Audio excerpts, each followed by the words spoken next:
fell between my fingers.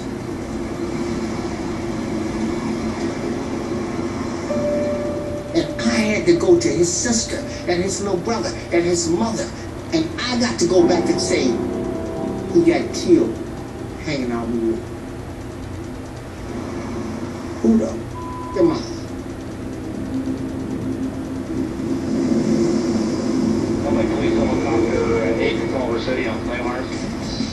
Between 1972 and 1974, the number of gang-related murders more than doubles, from 32 to 70.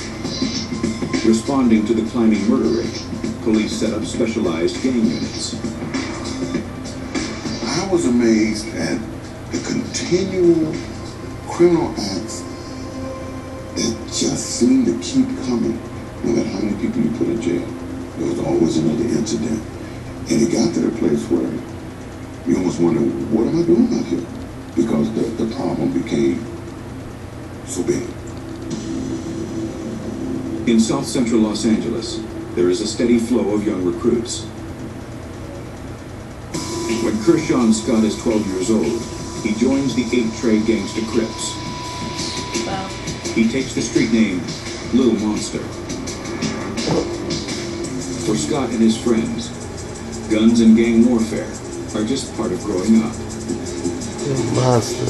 Initially, I didn't feel any different because the people around me didn't change. He's still alive. These were the same people I grew up with from short pants days. These are the same people I shot marbles with, I flew kites with. You know, we weren't flying kites and shooting marbles anymore. Now we're shooting at people. This new generation of boy soldiers must prove themselves. They call it work. Putting in work can consist of writing your name on walls, spray painting, robbing people, beating people, right down to actual killings. You rise in the ranks by what you've done. Obviously, the more work you put in for the set, the bigger your reputation, the more respect you get, and the quicker you will rise. I took my position within my set seriously. And every day I put that uniform on, and every day I went to work.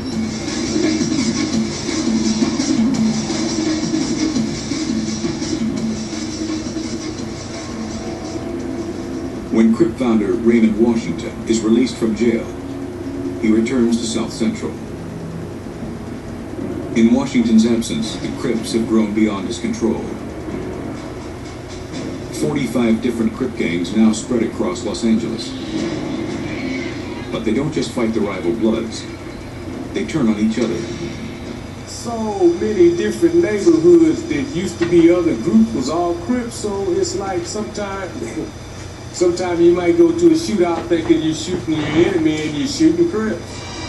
Saddened by the infighting, Washington, the founding father of the Crips, has had enough.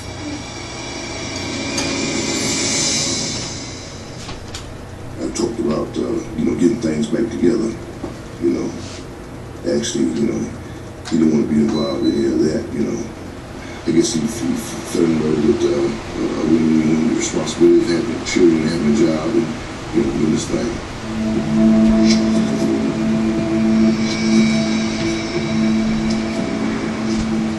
August 9th, 1979. Raymond Lee Washington is hanging out on the corner of 64th and San Pedro.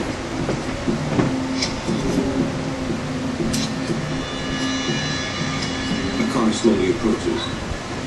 The occupants call out Washington's name. Women had a thing, he used to always tell us, never go up to a car. Never go up to a car. Washington must have recognized the occupants because he ignores his own advice and walks up to the vehicle. Suddenly, the occupants of the car produce a sawed-off shotgun. At point-blank range, the pellets tear into his stomach. The 26-year-old founder of the Crips is rushed to the hospital, where he dies.